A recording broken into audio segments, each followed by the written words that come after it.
Buenos días. Declaro abierta la sesión número 9498 del Consejo de Seguridad. En el orden del día provisional para esta sesión figura el siguiente tema: la situación en Medio Oriente, incluida la cuestión palestina. Queda aprobado el orden del día.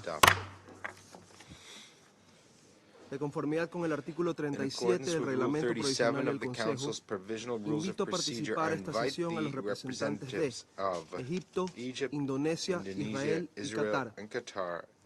Así queda acordado. Propongo que el Consejo invite al observador permanente del Estado observador de Palestina ante las Naciones Unidas a participar a esta sesión, de conformidad con el reglamento provisional y la práctica establecida al respecto.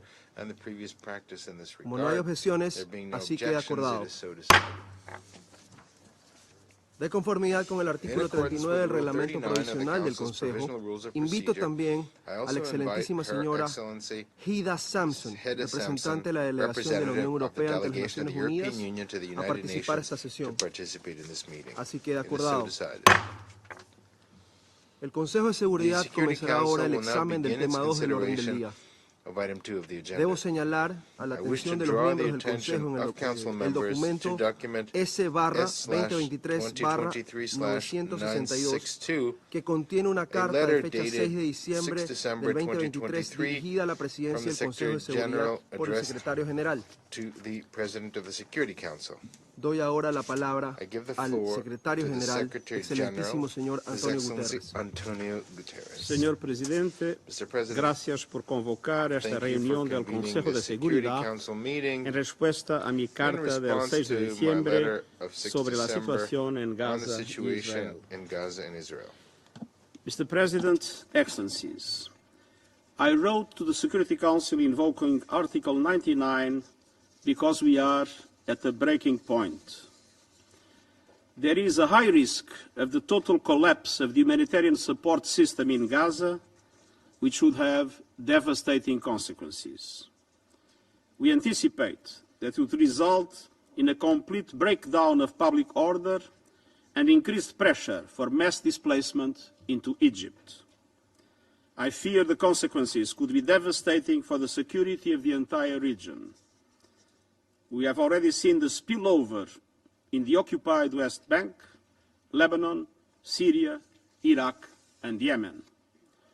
There is clearly, in my view, a serious risk of aggravating existing threats to the maintenance of international peace and security.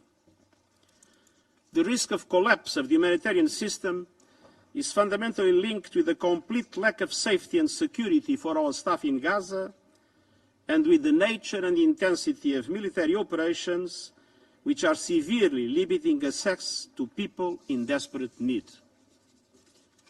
The threat to the safety and security of United Nations staff in Gaza is unprecedented. More than 130 of my colleagues have already been killed, many with their families. This is the largest single loss of life in the history of our organization. Some of our staff take their children to work, so they know they will live or die together. Colleagues have shared heartbreaking messages from staff members pleading for help. The Under-Secretary-General of the Department of Safety and Security has advised me that all possible means of mitigating the risk to staff within Gaza, short of evacuation, are closed off because of the way this conflict has evolved. I cannot emphasize strongly enough that the UN is totally committed to stay and deliver for the people of Gaza. And I pay tribute to the heroic humanitarian aid workers who remain committed to their work despite the enormous dangers to their health and their lives. But the situation is simply becoming untenable. The Council called in Resolution 2712, and I quote, for the scaling up of the provision of such supplies to meet the humanitarian needs of the civilian population, especially children, end quote. I deeply regret to inform the Council that under current conditions on the ground, the fulfillment of this mandate has become impossible. The conditions for the effective delivery of humanitarian aid no longer exist. The crossing point at Rafah was not designed for hundreds of trucks and is a major bottleneck. But even if sufficient supplies were permitted into Gaza, intense bombardment and hostilities, Israeli restrictions on movement, fuel shortages, and interrupted communications make it impossible for UN agencies and their partners to reach most of the people in need. Between 3 and 5 December, the 2 days preceding my letter, the UN could only distribute aid in one of Gaza's 5 governorates, Rafah. Elsewhere, access was impossible. People are desperate, fearful and angry, and in some cases, they have expressed their anger towards our own staff. Mr. President, all this takes place amid a spiraling humanitarian nightmare. First, there is no effective protection of civilians. More than 17,000 Palestinians have reportedly been killed since the start of Israel's military operations. This includes more than 4,000 women and 7,000 children. Tens of thousands are reported to have been injured and many are missing, presumably under the rubble. And all these numbers are increasing by the day. Attacks from air, land and sea are intense, continuous and widespread.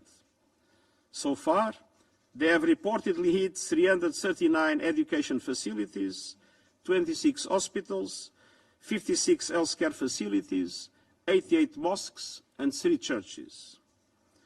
Over 60% of Gaza's housing has reportedly been destroyed or damaged, some 300,000 houses and apartments. Some 85% of the population have been forced from their homes. The people of Gaza are being told to move like human pinballs, ricocheting between ever smaller slivers of the south without any of the basics for survival. But nowhere in Gaza is safe. At least 88 UNRWA shelters have been hit, killing over 270 people and injuring over 900. Conditions in shelters are overcrowded and unsanitary. People nurse open wounds. Hundreds of people stand in line for hours to use one shower or toilet. Families who have lost everything sleep on bare concrete floors, wearing clothes they have not changed for 2 months. Tens of thousands of Palestinians arrived in Rafah in recent days, overwhelming shelters there. Many displaced families, including children, older people, pregnant women and people with disabilities, are sleeping in streets and public spaces across the city. Mr. President, second, Gazans are running out of food. According to the World Food Programme, there is a serious risk of starvation and famine. In northern Gaza, 97% of households are not eating enough. In the south, the figure among displaced people is 83%. Half the people of the north and more than 1/3 of displaced people in the south are simply starving. WFP's own food stocks are running out. In the north, 9 out of 10 people have spent at least 1 full day and night without food.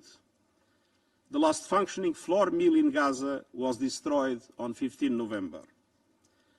WFP has provided food and cash assistance to hundreds of thousands of people across Gaza since the crisis began and is ready to scale up its operations. However, that would require effective access to all people in need and at least 40 trucks of food supplies every day, many times the current level. Mr. President, third, Gaza health system is collapsing while needs are escalating. At least 286 health workers have been killed. Hospitals have suffered heavy bombardment. Just 14 out of 36 are still functioning. Of these, 3 are providing basic first aid while the others are delivering partial services. The European Gaza Hospital, one of the two main hospitals in southern Gaza, has 370 beds. It is currently housing 1,000 patients and an estimated 70,000 people seeking shelter. There are critical shortages of drugs, blood products, and medical supplies. Fuel to run the hospitals is severely rationed. Many patients are being treated on the floor and without anesthetics. As patients with life-threatening injuries continue to arrive, wards are overflowing and staff are overwhelmed. At the same time, the unsanitary conditions in shelters and severe shortages of food and water are leading to increases in respiratory infections, scabies, jaundice, and diarrhea. Everything I just described represents an unprecedented situation that led to my unprecedented decision to invoke Article 99, urging the members of the Security Council to press to avert a humanitarian catastrophe and appealing for a humanitarian ceasefire to be declared. Mr. President, we are all aware that Israel began its military operations in response to the brutal terror attacks unleashed by Hamas and other Palestinian armed groups on 7 October. I unreservedly condemn those attacks, and I am appalled by the reports of sexual violence. There is no possible justification for deliberately killing some 1,200 people, including 33 children, injuring thousands more, and taking hundreds of hostages. Some 130 hostages are still held captive, and I call for their immediate and unconditional release, as well as their humane treatment and visits from the international community of the Red Cross until they are freed. At the same time, the brutality perpetrated by Hamas can never justify the collective punishment of the Palestinian people. And while indiscriminate rocket fire by Hamas into Israel and the use of civilians as human shields are in contravention with the laws of war, such conduct does not absolve Israel on its own violations. International humanitarian law includes the duty to protect civilians and to comply with the principles of distinction, proportionality, and precaution. The laws of war also demand that civilians' essential needs must be met, including by facilitating the unimpeded delivery of humanitarian relief. International humanitarian law cannot be applied selectively. It is binding on all parties equally at all times, and the obligation to observe it does not depend on reciprocity. Mr. President, the people of Gaza are looking into the abyss. The international community must do everything possible to end their ordeal. I urge the Council to spare no effort to push for an immediate humanitarian ceasefire, for the protection of civilians, and for the urgent delivery of life-saving aid. While we deal with the current crisis, we cannot lose sight of the only viable possibility for a peaceful future: a two-state solution on the basis of United Nations resolutions and international law, with Israel and Palestine living side by side in peace and security. This is vital for Israelis, Palestinians, and for the international peace and security. The eyes of the world and the eyes of history are watching. It's time to act, and I thank you. Agradezco al Secretario General por la información que ha proporcionado. Doy ahora la palabra al observador permanente del Estado, observador de Palestina.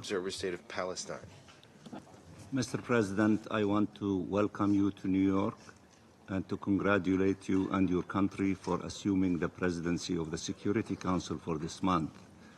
And also I want to express our appreciation for the fact of having the Secretary-General with us, for his principled position reflected in that letter that he circulated to you recently, and for his crystal clear and principled statement that he delivered to us.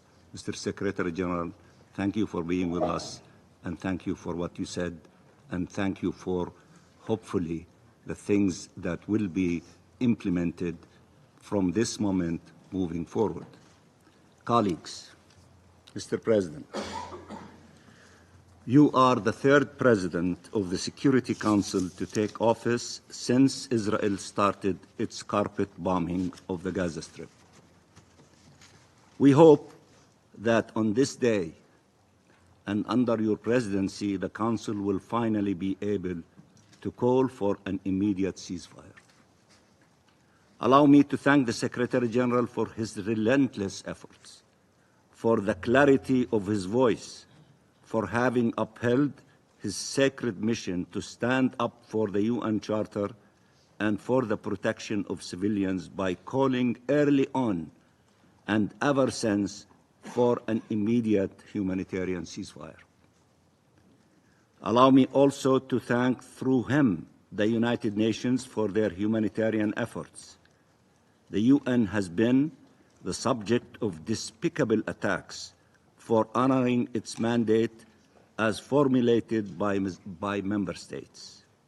It is the duty of member states to reject and put an end to such attacks, especially at a time where UN personnel on the ground are also victims, many killed, wounded, and displaced.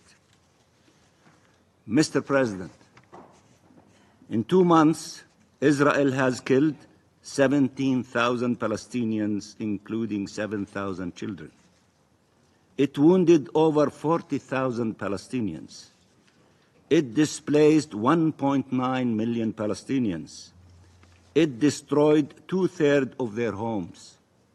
It attacked and besieged and destroyed and neutralized virtually all the hospitals. It bombed the bakeries. It attacked UN shelters. It attacked journalists. It cut off the electricity. It placed every possible impediment on humanitarian aid and access. And we are all supposed to pretend that this aggression is not aimed at the destruction of the Palestinian people in the Gaza Strip, when it has besieged and bombed our people and deprived them of all requirements of life. I keep reading in the media, Israel has no clear war objectives. Are we supposed to pretend we don't know the objective is the ethnic cleansing of Gaza Strip? The dispossession of forcible displacement of the Palestinian people, when so many Israeli representatives could not refrain from admitting it. If you are against the destruction and displacement of the Palestinian people, you have to be in favor of an immediate ceasefire. When you refuse to call for a ceasefire, you are refusing to call for the only thing that can put an end to war crimes, crimes against humanity, and genocide. This is how Israel is conducting the war, through atrocities. You can keep calling on it to protect civilians, to uphold the laws of war, to allow humanitarian aid in. It will keep toying with you, fooling you, forcing you to discuss the number of trucks while people still cannot get food, water, medicine. It will keep telling you if people only heeded its calls to head south, they would have been safe, while bombing them in the south itself. And now telling you it is creating imaginary safe zones while it continues killing people everywhere. It will explain to you that all of Gaza is a military target, that everyone in Gaza can be killed, since they are either terrorists or human shields. Enough is enough. They are playing games with you, and they're taking you for a ride, and you need to wake up and see reality as is. If 2 months of dehumanization and lies and massacres are not enough to make you understand Israel's plan, what will? Regardless of how good your intentions are, how genuine your efforts are, this is the moment of truth, as the Secretary-General correctly stated a few minutes ago. The shame is not on those calling for a ceasefire in the face of such atrocities. It haunts those refusing to do so. Israel's objective is clear. It is to force people out, and regardless how many times some say it will not happen, everything confirms we were right from day one. We told you they will make Gaza unlivable for all, that they will displace the people, that they were pushing them south and killing them in the process, and that if eventually they will launch a full-fledged attack on the south to push people out. When facts show we are right, no one should persist in saying they could somehow allow this war to continue, but be against its true objectives. This war is part of the assault to end the Palestinian people as a nation and to destroy the question of Palestine. If you do not share this objective, you must stand against the war. The person leading this assault would sacrifice the Palestinian people and the Israeli people for his political, selfish survival, and is a sworn enemy of the two-state solution. His entire life has been dedicated to the annihilation of the Palestinian people and peace.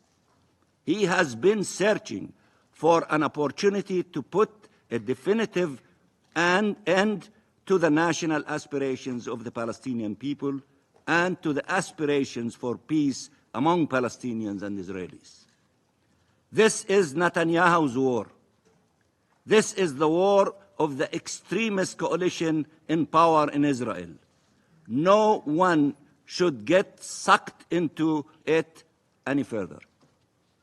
Its aim is not security. Its aim is to prevent forever any prospect of Palestinian independence and of peace.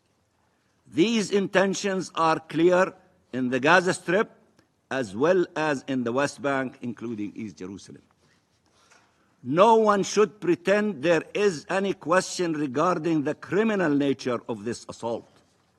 No one should pretend that those launching the bombs everywhere care at all about people held captive. No one should pretend that this war is targeting Hamas when almost all its victims are civilians, when 70% of those killed are women and children. Mr. President, we have hostages held by Israel as a means to terrorize and pressure our people. Children, women, men of all ages, by the thousands, including these days those abducted in Gaza, humiliated and paraded in the streets, almost naked. We have 2 million hostages in the Gaza Strip. Our civilians have been attacked repeatedly. Our security and our very existence is under threat. Are we allowed to do what Israel does? The law should be upheld for everyone and against anyone. The same law that protects all civilians' life. There is no hierarchy of races or faith or nationalities. No one should take example from the horrors of the Second World War to justify horrors today against the Palestinian people. Everything we built as humanity after the Second World War was to prevent these horrors. Now they are taking place in Gaza against the Palestinian people, displayed on the screens on the screens of the entire world, and the war criminals conducting it have no shame, and instead of being blamed, are blaming everyone else, attacking everyone. The Secretary-General, who is upholding his sacred mission, who is standing by the UN Charter, they are attacking states who are refusing to be complicit with such crimes, including their allies. They are attacking UN officials, the UN agencies, and humanitarian and human rights organizations performing their duty in the most impossible of circumstances. They are bullying, intimidating all those who stand for the rule of international law, because they believe there is an international law specific to them that allows them to commit atrocities. How can this be allowed to continue? It can't. It shouldn't. It has to stop. Israeli exceptionalism has to end, and it has to end now. Stop rewriting international law to fit Israeli crimes, and stop calling for respect for international law while supporting an assault that has torn it into shreds. The Palestinian people will not die in silence. The Palestinian people will not die in vain. The Palestinian people deserve respect. Every people does, but we have earned it. We have paid the heaviest of price to earn it. We have survived every attempt to annihilate us over a century with barely any means. Show us respect, not in words, but in deeds. Show us respect to our lives, to our rights. This is a moment in history, one where everyone will be asked where they stood, and that will determine who they truly are and what they really stand for. The entire international law lies on one premise: nothing justifies atrocities. This is an atrocity assault. When faced with atrocities, it is not your right to call for them to end. It is your obligation to end it. Save lives. Save lives. Save our lives and their lives. Heed that call by billions around the world, by an overwhelming majority of states from across the globe. Let the most noble human instincts carry us, the instinct to preserve life. There is no role more important for this council than to save civilian lives. 2.3 million Palestinians are fighting for their lives as we speak every single day. Save them. Tell them, show them, help is on the way. We call on you in the name of humanity, in the name of justice, in the name of peace, to vote for a ceasefire by supporting the resolution presented by the United Arab Emirates as Arab representative on the Security Council. We thank all those co-sponsoring it from across the globe. What is happening in Palestine now and what will happen next will determine the future of our region for generations to come, will impact relations and perceptions across the world for generations to come. This is time for courage and decisiveness.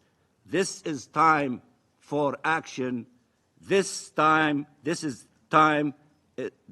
is up. You need to act, and you need to act now. And thank you, Mr. President. Agradezco al observador permanente del Estado observador de Palestina por su declaración. Doy ahora la palabra al representante de Israel. Thank you, Mr. President. Mr. President, recently the world has witnessed brutal wars and bloodshed. Nearly 2 years ago, peace was upended in Europe for the first time since World War II.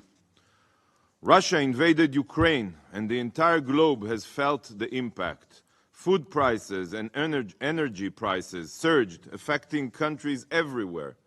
Supply chains suffered a hard hit, and the chance for a global war became a terrifying possible reality. Yet, shockingly, Article 99 was not invoked. The same can be said regarding the thousands killed in Yemen, or how the murderous Assad regime of Syria continued to massacre its own people, including through the use of chemical weapons. In each one of these conflicts, and I have other examples, tens, if not hundreds of thousands were killed and millions were displaced. Yet, not once, not even once, has Article 99 of the UN Charter been invoked. Is the war in Ukraine not a threat to international peace and security? Do the millions of displaced Syrians and the children whose corpses were found foaming at the mouth in Douma not symbolize a threat to regional stability? Is watching thousands of Yemeni children die in war while tens of thousands starve not worthy enough to invoke Article 99? Despite the immense global impact of other conflicts and far more pressing threats to international peace and security, Israel's defensive war against Hamas, a designated terrorist organization, was the catalyst for activating Article 99. The irony is that regional stability and the security of both Israelis and Gazans can only be achieved once Hamas is eliminated, not 1 minute before. So the true path to ensure peace is only through supporting Israel's mission, absolutely not to call for a ceasefire. And secondly, distinguished colleagues, for those of you calling for a ceasefire, it is crucial that you remember the facts. On October 6th, there was a ceasefire in place. But on October 7th, Hamas broke the ceasefire with an unprovoked invasion of thousands of Hamas Nazis into Israel. These Hamas terrorists carried out a massacre the likes of which we have not seen since the Holocaust. They raped women and girls, beheaded babies, burned families alive, and took 250 hostages, ranging from infants to the elderly. Following the atrocities of October 7th, Israel committed itself to the elimination of Hamas's capabilities for the sole reason of ensuring that such horrors could never be repeated again. And if Hamas is not destroyed, such horrors will be repeated. Hamas officials have made it clear publicly, time and again, that October 7th was just a rehearsal, and they will continue to carry out atrocities again and again. Hamas is responsible for inhumane terror against Israelis. Hamas is responsible for ruling Gaza with an iron fist, forcing Gazans to live in poverty, deprived of basic human rights. Hamas is responsible for exploiting international aid to fuel their war machine. And calling for a ceasefire is precisely what ensures that this will continue. A ceasefire means that the suffering of all will carry on. A ceasefire cements Hamas's control of Gaza. But even more than that, calling for a ceasefire sends a clear message that Hamas is forgiven for their deliberate atrocities, and Hamas's oppression of Gazans is given a green light by the international community. Hamas, like any other entity, only responds, like any terror entity, only responds when its existence is threatened. And without the military pressure applied on Hamas, no amount of diplomacy can secure the release of hostages. Is this what the Council desires? That Hamas continues its reign of terror forever? That the hostages, among them women and children, never leave Gaza? Hamas won't even permit the Red Cross to visit them. Hamas has a clear script. If you call for a ceasefire, then you are following it. Hamas knows that it cannot defeat Israel on the conventional battlefield. This is why Hamas targets the murder and murders civilians. They seek to terrorize Israelis and drive us out of our homeland in fear. But Hamas's vicious strategy is also to advance the death of many Gazan civilians as well. This is why Hamas hides behind and under the civilian population. This is why they use hospitals for cover and schools as arms catches, including UNRWA schools. Hamas wants to maximize civilian casualties, to co-opt the UN to pressure Israel to cease its fire and allow Hamas to survive and continue its reign of terror. Hamas knows that the more civilian fatalities there are, the more pressure the international community will put on Israel. This is why Hamas also fabricates death tolls, which are taken at face value here, with no real efforts made by the UN to verify them.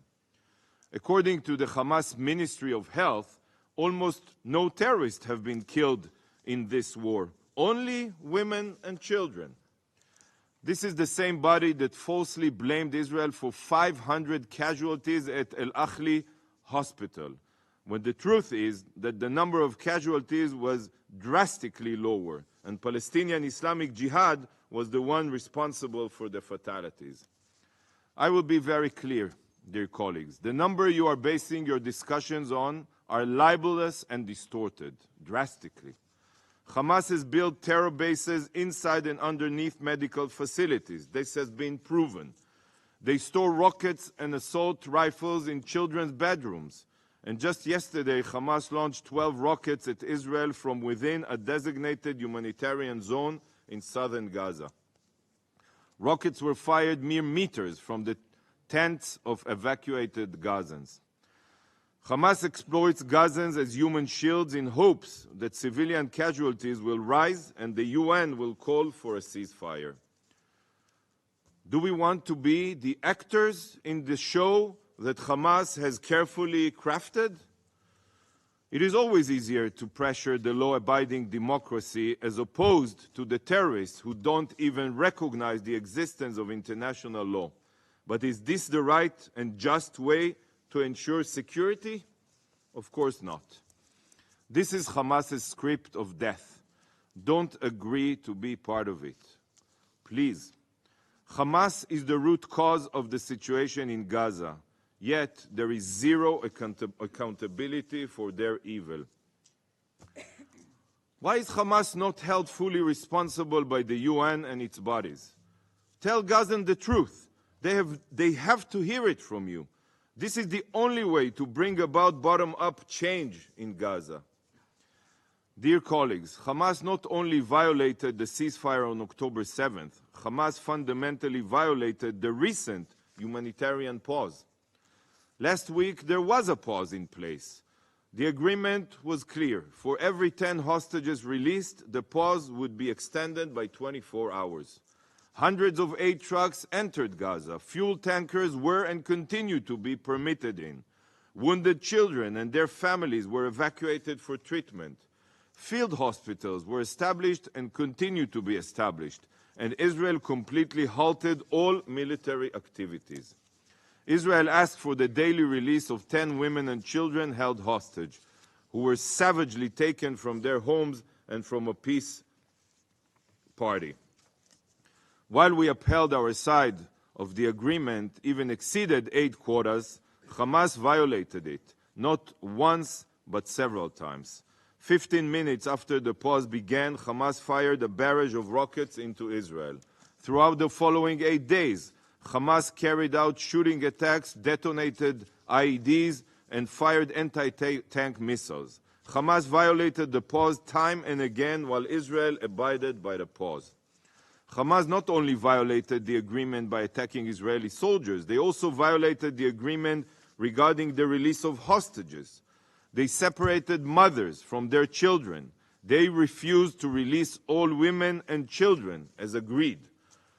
Today, there are still 138 hostages being held in Gaza, and Hamas has not even allowed the Red Cross to visit them and provide their families with the most basic sign of life. This is an abhorrent war crime.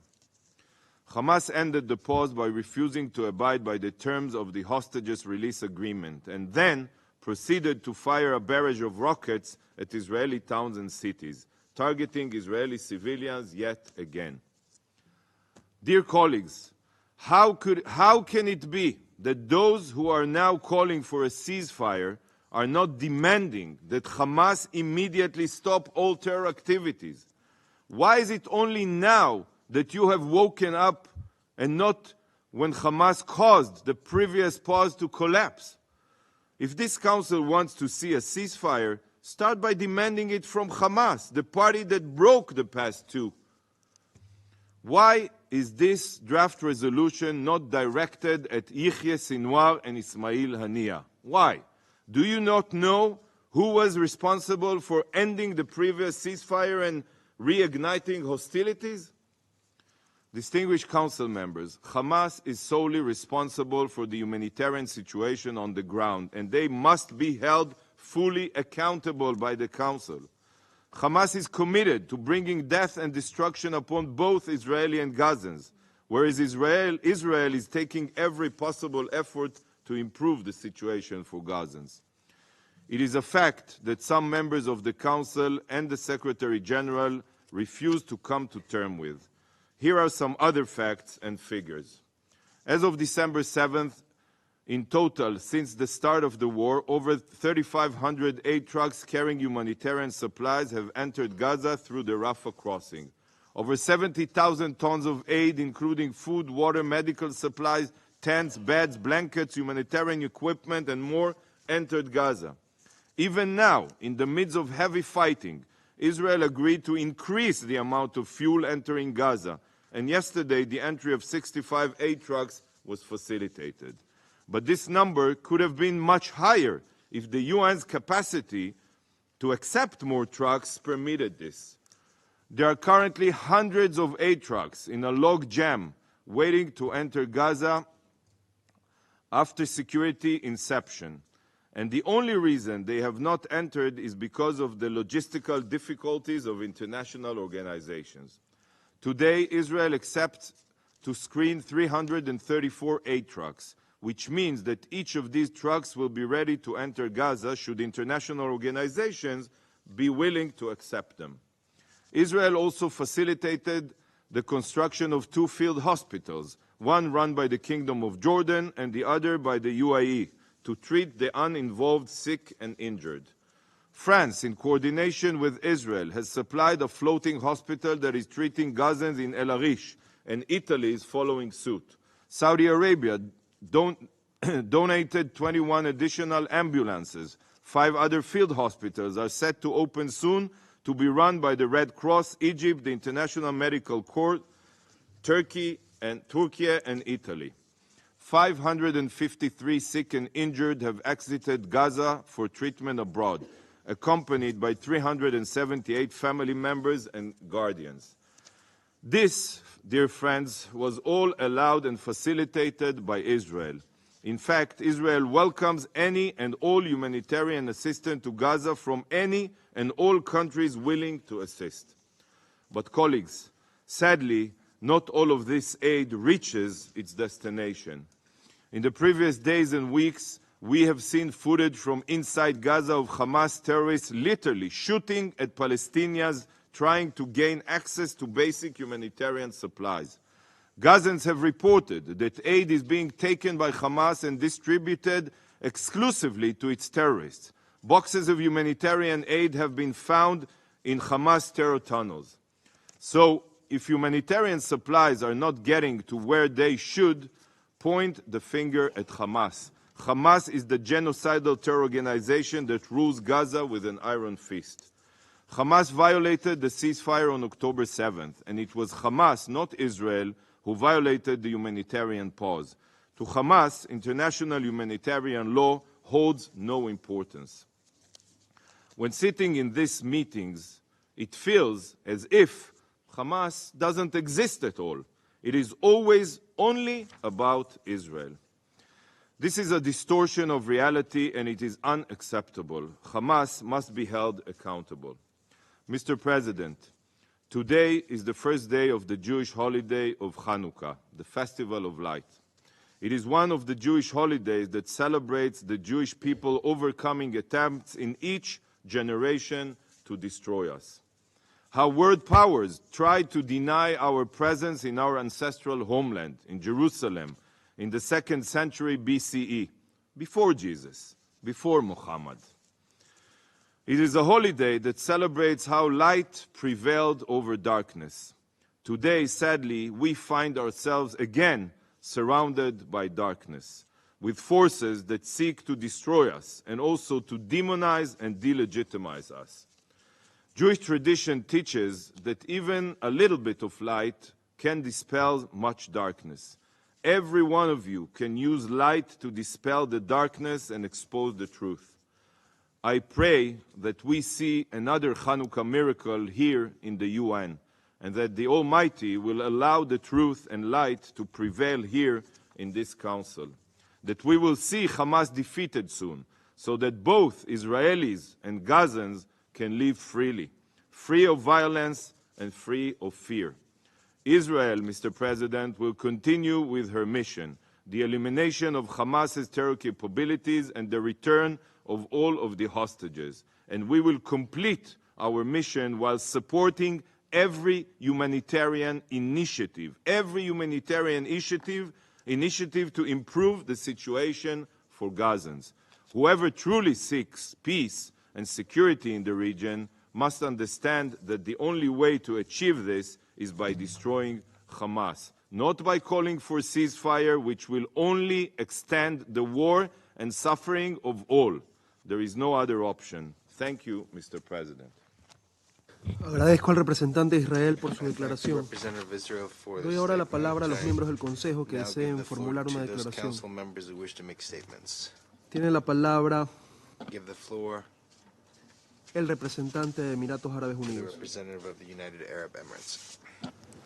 Thank you, Mr. President.